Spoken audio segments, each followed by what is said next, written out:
La religiosidad es una de las situaciones más peligrosas que puede tener una persona, ya que se puede convertir en un cauterizador de las verdades divinas, convirtiéndola en un estilo de vida arrogante y sin fruto espiritual verdadero. Uno de los grandes problemas que enfrenta hoy la humanidad es la falta de humildad, reconocer que necesitamos ayuda para corregir nuestros errores y debilidades, y esa ayuda proviene solamente de nuestro Creador. Hoy hablaremos de la importancia que posee la humildad y el arrepentimiento en contraste con la soberbia.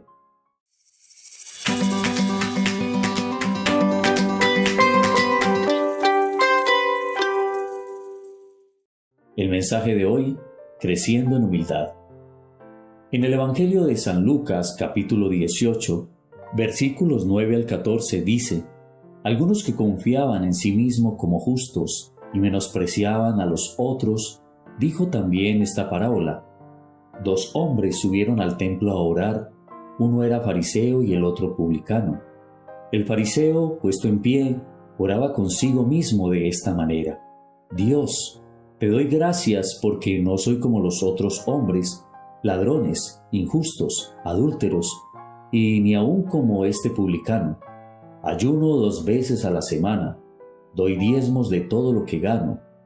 Mas el publicano, estando lejos, no quería ni aun alzar los ojos al cielo, sino que se golpeaba el pecho diciendo: Dios, sé propicio a mí pecador. Os digo que éste descendió a su casa justificado antes que el otro, porque cualquiera que se enaltece será humillado, y el que se humilla será enaltecido. La exagerada confianza en uno mismo es peligrosa. Esto se debe a que se puede constituir en una fuente de entrada para que el enemigo nos aparte de Dios.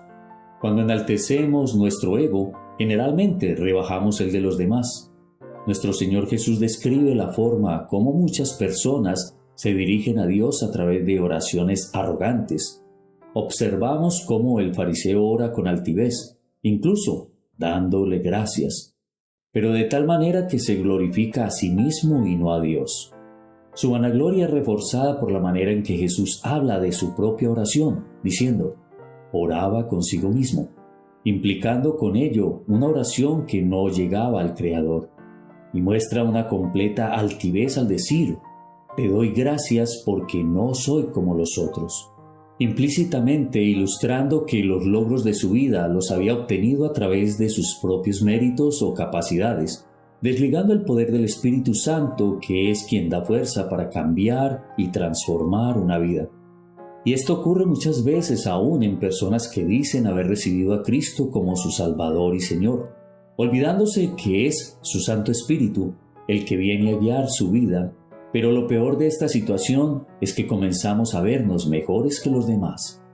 Frases como yo soy, yo he cambiado, yo tengo mucha fuerza de voluntad, yo lo he logrado, yo he sido capaz, quitan el lugar que le corresponde a Dios y nos convierte en vanagloriosos. No obstante, esto puede traer consecuencias muy dañinas a una persona en su vida espiritual, ya que comienza a ver a los demás como inferiores a ella, convirtiendo su corazón en una lupa para ver las necesidades de su prójimo menospreciándolo, como en el caso del fariseo que daba gracias por no ser tan malo como los demás, incluso predicándole a Dios e informándole sobre sus acciones piadosas, atribuyéndose el mérito de sus acciones y de su vida irreprochable, sin mencionar que Dios tenía algo que ver con su éxito para lograr una vida así. Todo esto es consonante a una falta de humildad muy marcada y que, según el propio Jesús, la humildad debe ser uno de los atributos más relevantes que todo cristiano debe poseer. Entonces, ¿cómo hacer crecer la humildad? El Señor compara aquí las características de un maestro de la ley, conocedor de la palabra, pero que ha dejado crecer la vanagloria en su corazón, y uno de aquellos que en medio de su sensatez reconoció su condición delante de Dios. Veamos algunas características de los 2 personajes de la historia. El fariseo oraba puesto en pie, implicando con ello una falta de reverencia delante de Dios. Hablaba consigo mismo, o sea que no hablaba con Dios. Cuando daba gracias, se alababa, se enaltecía, se adulaba, se enorgullecía y alardeaba de sus logros. Hablaba de sus obras, no de las obras de Dios. Y tal vez lo más representativo es que juzgaba y menospreciaba a su prójimo. Miremos al publicano. Tenía su cabeza agachada como símbolo de reverencia y humillación. Los golpes de pecho denotan el reconocimiento de su maldad y su inferioridad ante su Señor. Manifestó delante del Creador que sus obras eran malas y que solo Él podía cambiarlo. Su oración se basaba en el reconocimiento de su situación y la necesidad de perdón. En contraste con esta parábola, cada uno de nosotros deberíamos seguir los pasos de ese publicano, quien, a pesar de tener una posición de ladrón ante la sociedad, decide arrepentirse y pedir el perdón y el amor de Dios para su vida.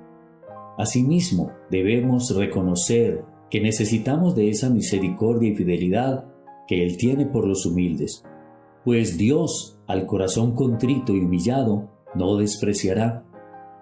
Amado Dios y Padre, damos gracias por tu palabra santa, la cual has hablado hoy a nuestras vidas. Te pido que nos llenes de humildad y de mansedumbre, que estemos siempre dispuestos a reconocer y aceptar que el único grande eres tú, y que mientras más crezcamos espiritualmente, podamos doblegar nuestra arrogancia y estemos convencidos de que todo logro en nuestra vida es gracias a la obra de tu Espíritu Santo. Oramos en el nombre de Jesús. Amén.